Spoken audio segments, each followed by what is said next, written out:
pidana akan memperkenalkan identitas anggota kelompok terlebih dahulu. Yang pertama ada saya sendiri, Siti Jamila Lafifah, NIM 222-10-20-376, Prodi Hukum Tata Negara 4, Angkatan 2022. Berikutnya ada teman saya. Baik, saya di sini Vila Faradila dengan NIM 222-10-20-324, Hukum Tata Negara 4, Angkatan 2022. Baik, akan dilanjut dengan teman saya. Baik, di sini saya Sasa Putri Harisma dengan NIM 22-10-20-372, Prodi Hukum Tata Negara 4, Angkatan 2022. Nah, di sini kami membuat video pembelajaran hukum acara pidana. Materi yang diambil oleh kelompok kami dengan tema penerapan asas persamaan di muka hukum dan praduga tak bersalah dalam hukum acara pidana. Baik, untuk pembukaan video pembelajaran hukum acara pidana dari kelompok kami ini, di sini saya akan memberikan satu pertanyaan untuk teman-teman saya di samping ini. Pertanyaan yang saya berikan yaitu, apa sih pengertian dari hukum acara pidana tersebut? Bisa dijelaskan terlebih dahulu dari yang paling ujung?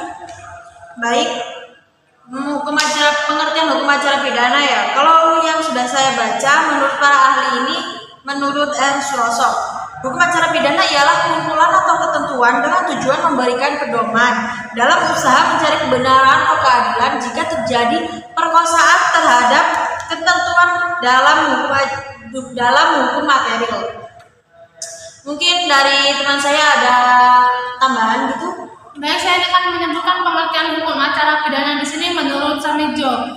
Menurut Samijo adalah peraturan hukum yang mengatur bagaimana tata cara seorang itu berada di muka pengadilan terkait kepidanaan dan cara pengadilan untuk memutuskan guna perkara keadilan. Baik, terima kasih atas jawaban dari teman-teman saya ini oleh Mila dan Farah. Di situ kan sudah dijelaskan ya pengertian hukum acara pidana menurut ahli.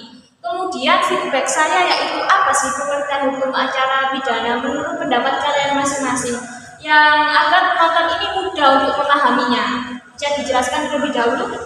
Baik, kalau menurut saya pribadi ya, kalau pendapat saya itu hukum acara pidana itu adalah aturan-aturan atau tata cara bersidang di pengadilan untuk mencari keadilan atau kebenaran.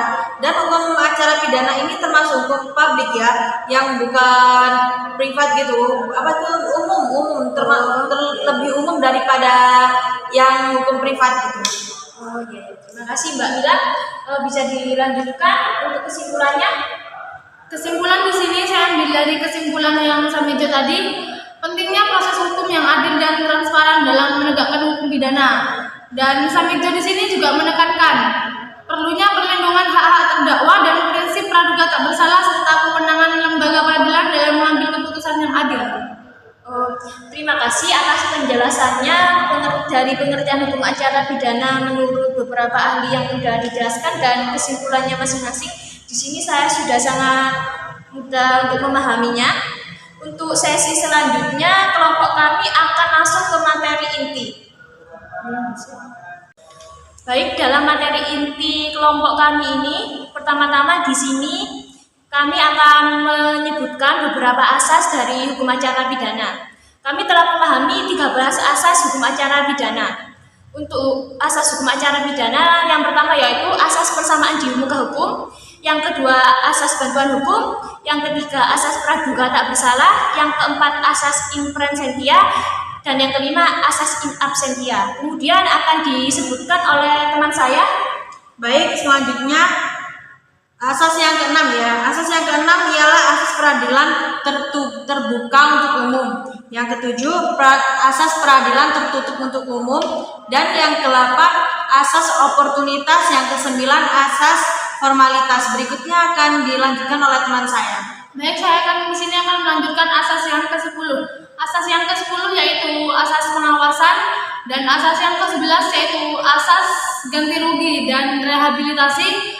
Asas yang ke-12 yaitu asas akusator, dan yang terakhir adalah asas inkusator.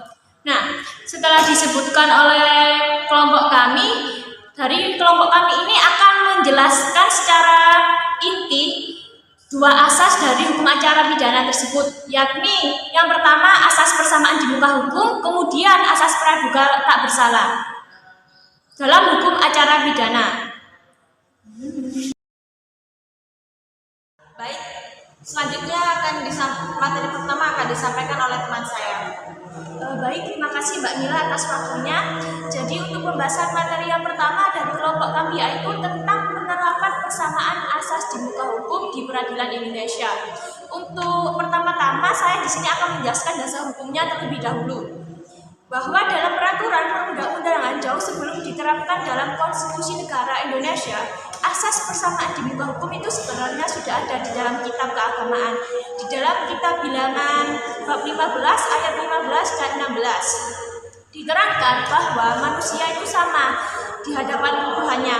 Nah, kemudian dari penjelasan ini muncul di dunia hukum yang kemudian diterapkan di asas-asas hukum pidana, yaitu salah satunya yakni asas persamaan di muka hukum dalam peradilan di seluruh Indonesia.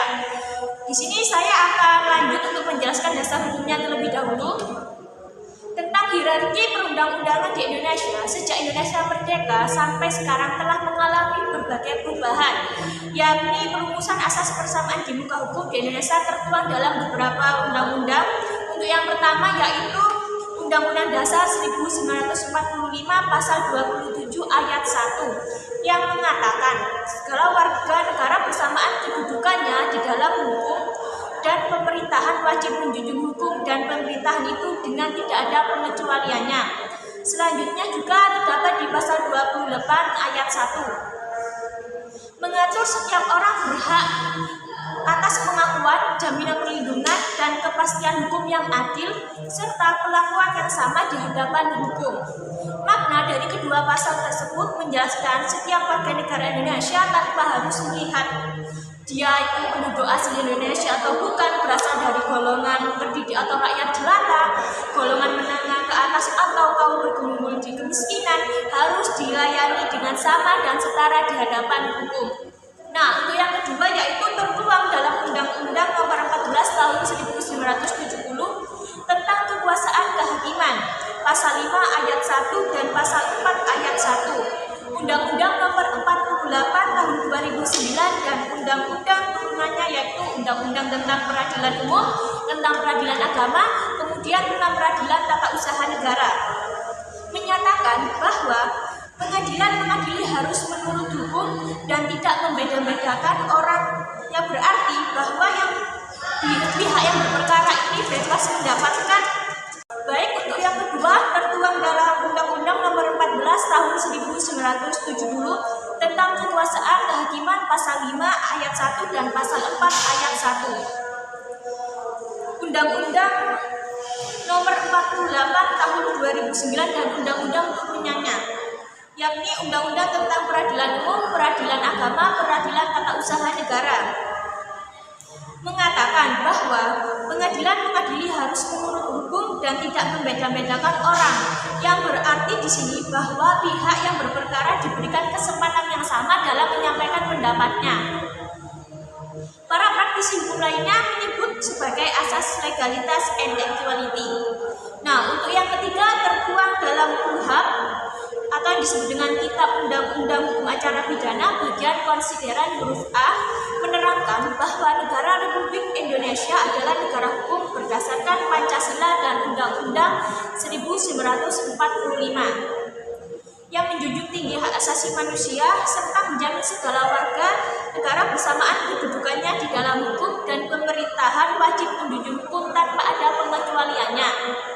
Untuk yang keempat tertuang dalam Undang-Undang HAM Pasal 3 ayat 2. Di situ diterangkan bahwa setiap orang berhak atas pengakuan, jaminan, perlindungan, dan perlakuan hukum yang adil serta mendapatkan kepastian hukum dan perlakuan yang sama di depan hukum. Kemudian di Pasal 5 ayat 1 dalam HAM juga dikatakan bahwa setiap orang diakui sebagai manusia pribadi yang berhak menuntut memperoleh perlakuan serta perlindungan yang sama sesuai dengan martabat kemanusiaannya di depan mata hukum. Kemudian yang terakhir tertuang dalam International Covenant and Civil and Political Rights atau atau yang disebut dengan ICCPR yang telah diratifikasi melalui Undang-Undang Nomor 12 Tahun 2005 dinyatakan dalam pasal 16 ICCPR. Setiap orang berhak untuk diakui sebagai pribadi di hadapan hukum dimanapun ia berada. Pasal 26 ICCPR dikatakan semua orang berkedudukan sama di depan hukum dan berhak atas perlindungan hukum yang sama tanpa diskriminasi apapun. Menurut Prof. Lamli, dalam hal ini harus melarang diskriminasi apapun dan menjamin perlindungan yang sama dan efektif bagi semua orang terhadap diskriminasi apapun dan menjamin perlindungan sama dan efektif bagi semua orang terhadap diskriminasi atas dasar apapun. Diskriminasi itu seperti ras, warna kulit, jenis kelamin, bahasa, agama, politik, atau pendapat lain, asal-usul kebangsaan atau sosial kekayaan, kelahiran, atau status. Nah, berdasarkan uraian-uraian yang telah saya sampaikan, dapat dipahami bahwa mengadili menurut hukum dengan tidak membeda-bedakan orang yang dilakukan oleh Mahkamah Agung dan badan peradilan di bawahnya seperti peradilan umum, peradilan agama, peradilan tata usaha negara, dan peradilan militer, serta peradilan khusus yang berada di bawah peradilan umum yakni peradilan HAM, pengadilan anak, pengadilan hubungan internasional, pengadilan perikanan, pengadilan niaga, dan pengadilan tindak korupsi. Kemudian, selain itu, secara sejajar, kekuasaan kehakiman juga berlaku bagi Mahkamah Konstitusi, sehingga Mahkamah Agung dan Badan Peradilan di bawahnya, serta Mahkamah Konstitusi mengemban tugas menjamin persamaan setiap orang di muka hukum, atau yang disebut dengan asas equality before the law. Untuk penerapannya yaitu dalam praktek peradilan di Indonesia saat ini tidak menunjukkan gambar yang tidak mulus dalam menjamin terlaksananya asas equality before the law atau asas persamaan di muka hukum seluruh warga negara Indonesia meskipun secara konstitusi sudah dijamin.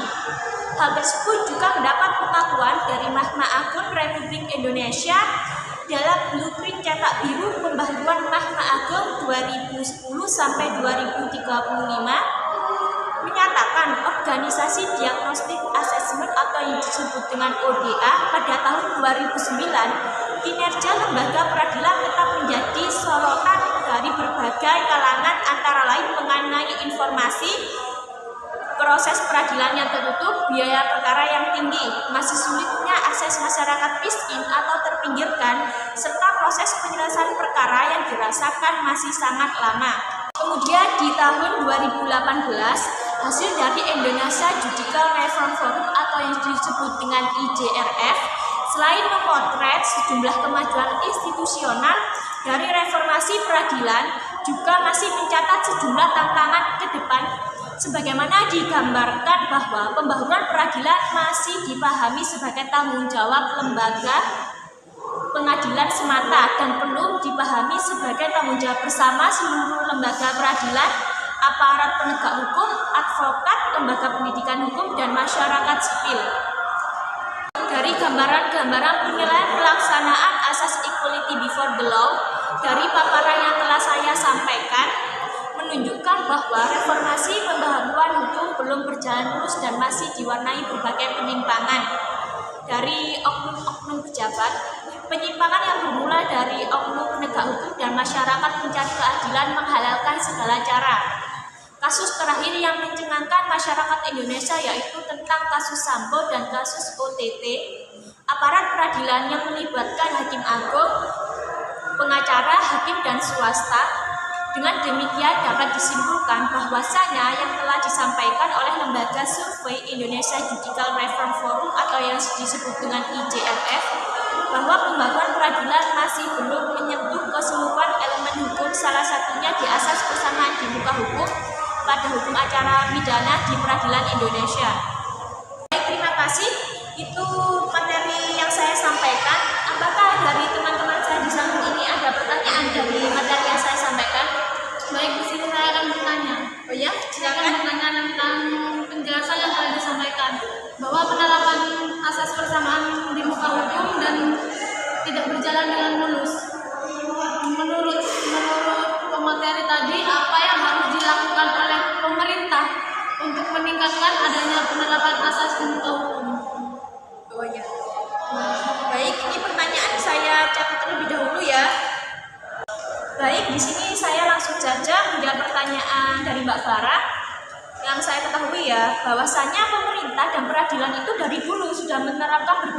upaya untuk penerapan dari asas-asas ini itu agar berjalan dengan lancar, namun tidak sepenuhnya digunakan gitu loh Mbak oleh oknum-oknum.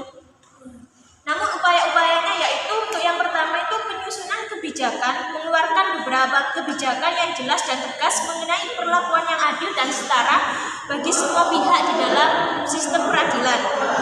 Yang kedua, memberikan pendidikan dan pelatihan, memberikan pelatihan kepada hakim, jaksa, dan petugas hukum lainnya tentang pentingnya dan cara menerapkan asas persamaan di muka hukum.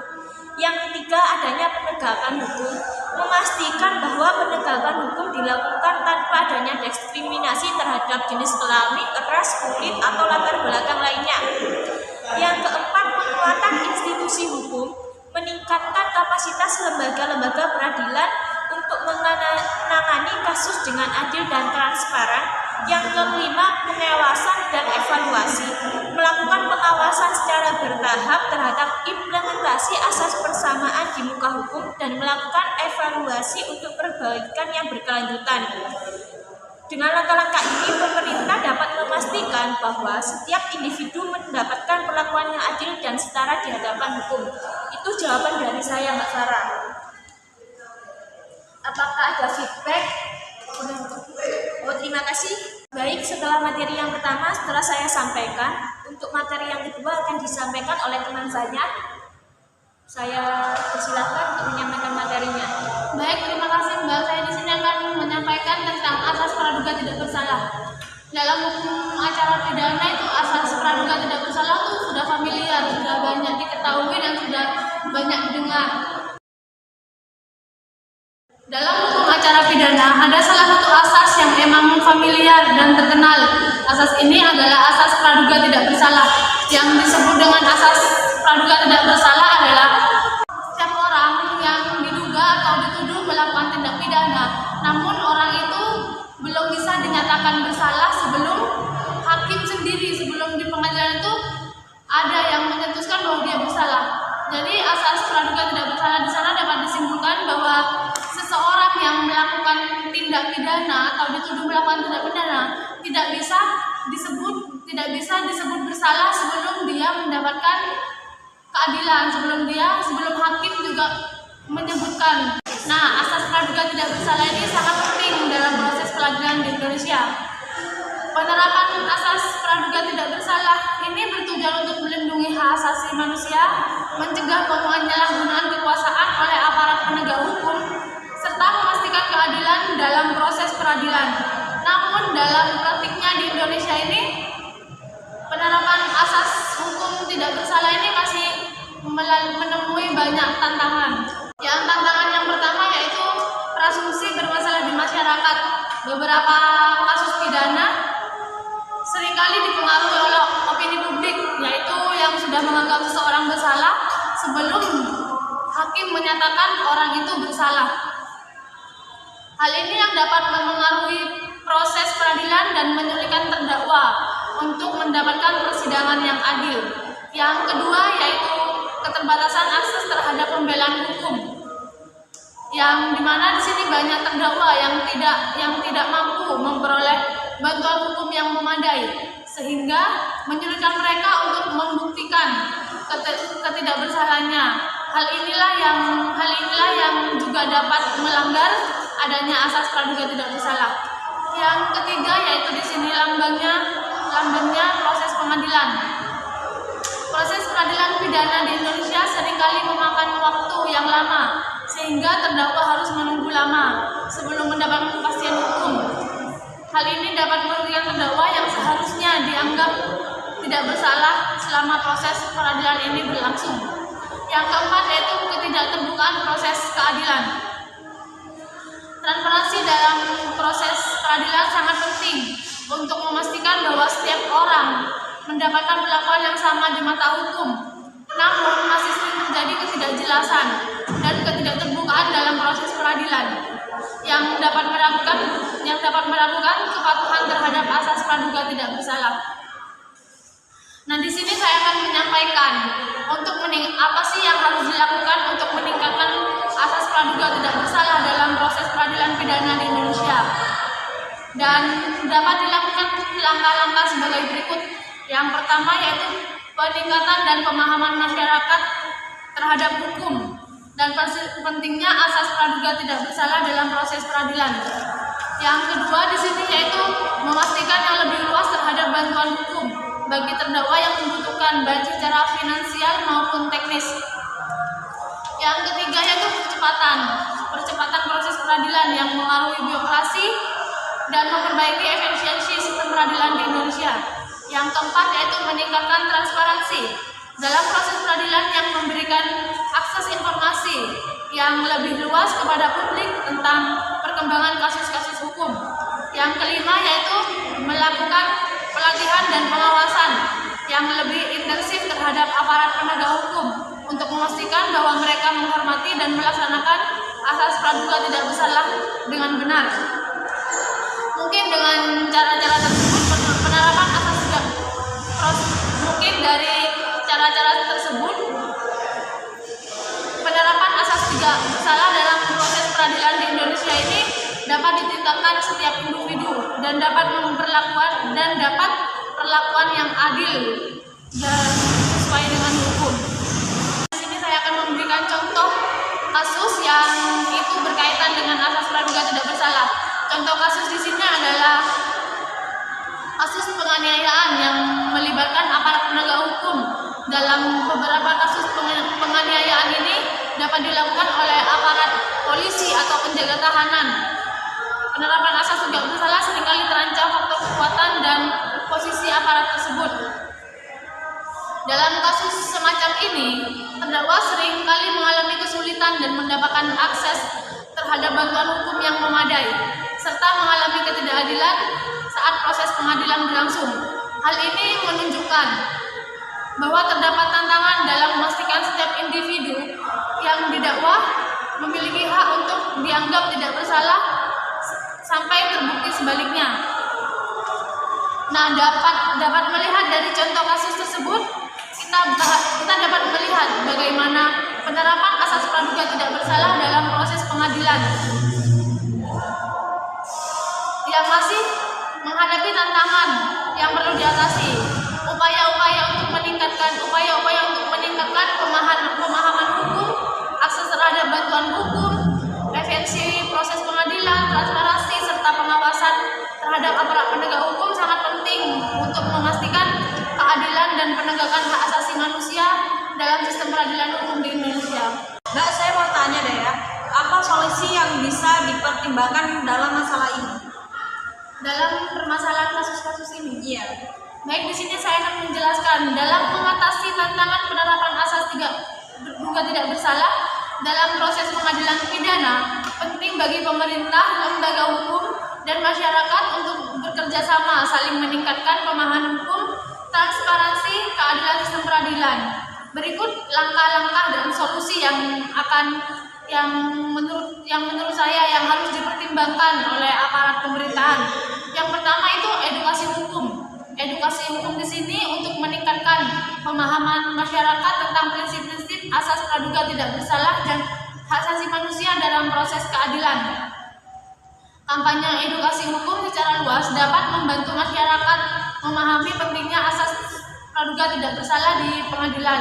Kan untuk saat ini tuh banyak yang masyarakat yang belum tahu tentang bagaimana berjalannya suatu proses di pengadilan. Yang kedua yaitu penguat sistem hukum. Penguat ini untuk mendorong reformasi hukum dalam memperbaiki kelemahan dalam sistem peradilan, termasuk dalam akses terhadap bantuan hukum yang memadai dan untuk mereka yang membutuhkan. Yang ketiga di sini yaitu pengawasan terhadap aparat penegak hukum seperti apa yang tadi disampaikan oleh Mbak Risma sebelumnya. Untuk meningkatkan transparansi dan akuntabilitas aparat penegak hukum dan penegakan hukum, pengawasan yang ketat ini harus adil terhadap pelanggaran hak asasi manusia dan penyalahgunaan wewenang adalah kunci yang memastikan keadilan proses di pengadilan. Yang keempat yaitu membentuknya tim independen. Pembentukan tim independen ini untuk menyelidiki kasus-kasus yang melibatkan aparat penegak hukum yang disinyalir melakukan pelanggaran terhadap asas praduga tidak bersalah. Tim independen ini dapat diberikan jaminan keadilan yang memastikan proses keadilan berjalan sesuai dengan prinsip-prinsip hukum yang berlaku. Yang kelima yaitu perlindungan terhadap saksi dan korban. Untuk memberikan perlindungan yang memadai bagi saksi dan korban, untuk mendukung proses peradilan ini, perlindungan ini juga mencakup perlindungan terhadap hak terdakwa yang difungsikan secara optimal. Ini kan banyak terjadi di masyarakat ya Mbak. Itu kan perlindungan terhadap saksi dan korban. Ini kadang saksi itu di luar pengadilan itu kan bisa apa disogok gitu kan, ini yang buat tidak adil, yang mana buat satu masalah itu tambah panjang gitu. Terus yang keenam itu perlibatan masyarakat, melibatkan masyarakat dalam pemantauan prosesan ini untuk mendorong transparansi dan akuntabilitas sistem peradilan. Partisipasi aktif masyarakat juga menjadi kontrol sosial yang efektif dalam menjaga keadilan dan proses peradilan. Itu ada 6 langkah-langkah, ada 6. Baik, terima kasih ya. Baik, untuk materi yang terakhir di sini akan disampaikan oleh teman saya. Baik, yang terakhir, apakah penegak hukum di Indonesia sudah menegakkan asas persamaan di muka hukum dalam acara pidana terkait banyaknya kasus dari oknum terjadi? Nah, memang segala tindakan kejahatan harus dihukum sesuai dengan aturan dan perundang-undangan yang berlaku. Namun, ada kalanya hukum yang diberlakukan tidak tepat sasaran atau dapat dikatakan tumpul ke atas dan hanya mencederai masyarakat golongan bawah saja. Banyak kasus yang terjadi di Indonesia, mulai dari yang bersifat sepele sampai dengan yang bertaraf tinggi dan perlu diproses secara kuat. Khususnya untuk yang bersifat sepele, tidak sedikit para pelakunya adalah cilik yang buta akan hukum dan akhirnya menjadi bulan-bulanan di pengadilan karena tidak ketahuannya dan juga faktor lain. Walaupun aksi kejahatan dapat dikatakan sebagai ringan, yang dikatakan sangat ringan, namun tidak sedikit pula para pejabat kelas kakap dapat melenggang tanpa beban atau juga sudah dipenjara namun masih dapat bebas melakukan aktivitasnya. Berikut ini adalah beberapa kasus di Indonesia dengan terdakwa masyarakat kaum bawah yang menurut banyak orang yang sangat mengikat. Di Indonesia sendiri merupakan negara hukum yang senantiasa mengutamakan hukum sebagai landasan dalam kehidupan masyarakat dan aktivitas negara lainnya. Hal ini dibuktikan melalui Undang-Undang Negara Republik Indonesia Pasal 1 Ayat 3 yang berbunyi, negara Indonesia adalah negara hukum. Yang artinya Indonesia berkomitmen bahwa setiap tindakan harus bertujuan untuk menegakkan kepastian hukum yang dilakukan secara setara dan seadil-adilnya. Mungkin dari penjelasan saya ini ada pertanyaan? Baik, di sini saya izin bertanya dari penjelasan yang telah Mbak Mila saya sampaikan. Pertanyaan saya yaitu, apakah hukum di Indonesia sudah dijalankan dengan baik? Karena realitanya hukum di Indonesia sekarang banyak menuai kritikan. Kritik ini ditunjukkan kepada penegak hukum, kesadaran hukum, ketidakjelasan hukum, dan lemahnya penegakan hukum di Indonesia. Seperti yang Mbak Mila ketahui kan banyak kasus penegakan hukum yang salah sasaran seakan-akan memihak kepada mereka yang memiliki jabatan dan kekuasaan dan tidak memihak kepada mereka yang adalah rakyat biasa. Itu pertanyaan dari saya. Baik, terima kasih. Baik, saya akan menjawab dari pertanyaannya Mbak Ismail.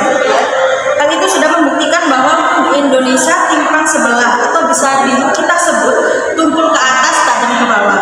Maksud dari istilah ini adalah menggambarkan bahwa hukum di Indonesia tajam kepada mereka yang berada di kalangan bawah, tapi tumpul kepada mereka yang ada di atas atau golongan atas, yang dimaksud kayak penjabat gitu, yang mempunyai wewenang atau kuasa gitu ya. Coba kita bandingkan para pejabat negara yang notabene merupakan kalangan kelas atas yang terjerat kasus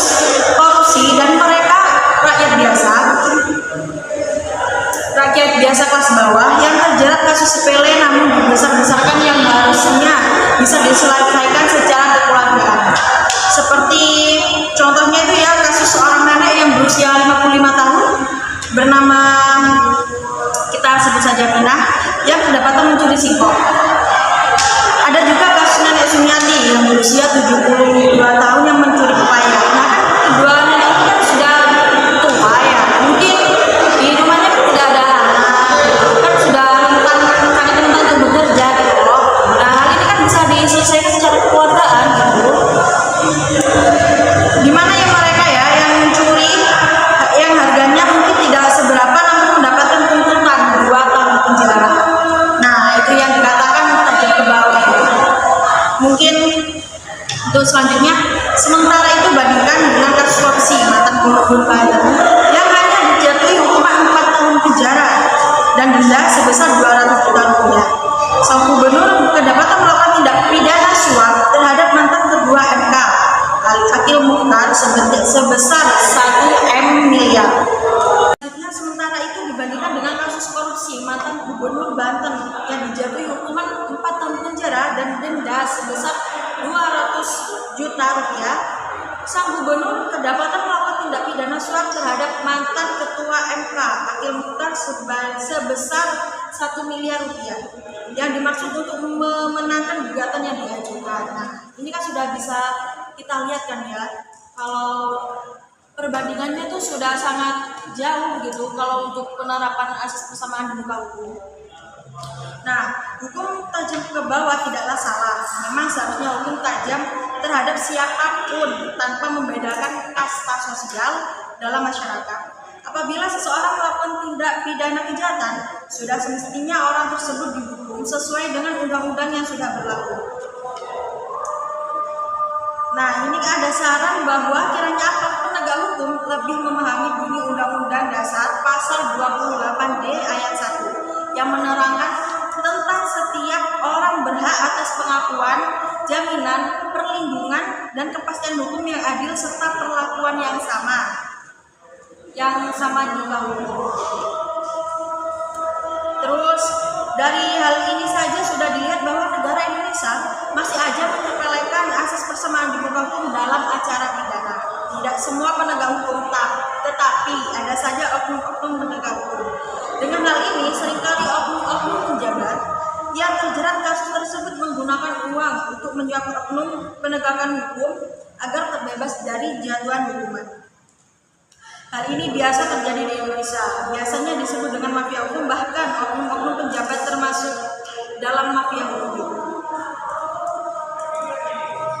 Nah, dari penjelasan dari pertanyaan Mbak Risma itu, apakah ada pertanyaan lain?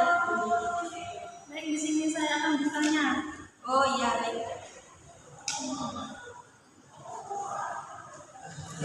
Baik, di sini saya akan bertanya dari penjelasan apa yang telah disampaikan oleh Mbak Mila.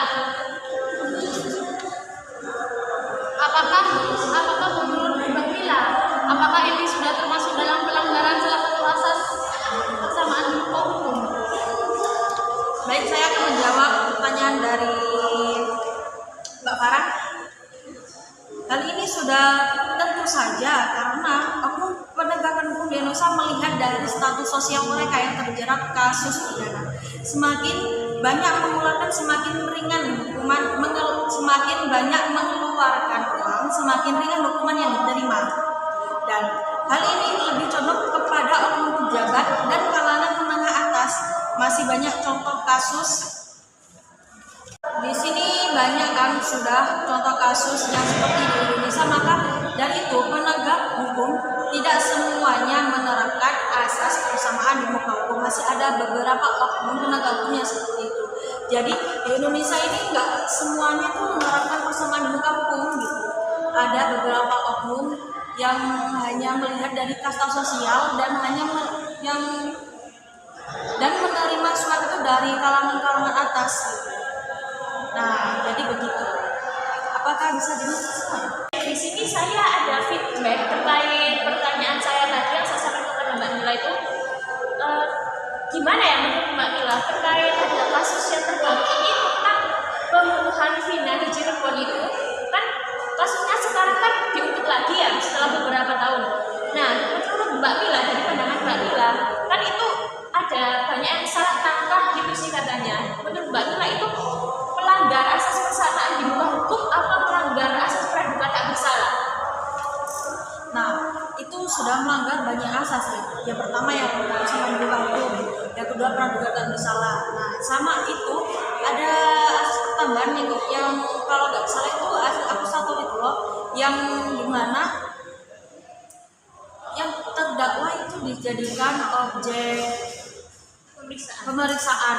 Nah, itu kan tidak memanusiakan. Seperti itu kan ada yang mengkonfirmasi bahwa dia itu si pelakunya itu ditangkap karena kalau tidak mengaku itu terus aja disiksa gitu sama polisinya.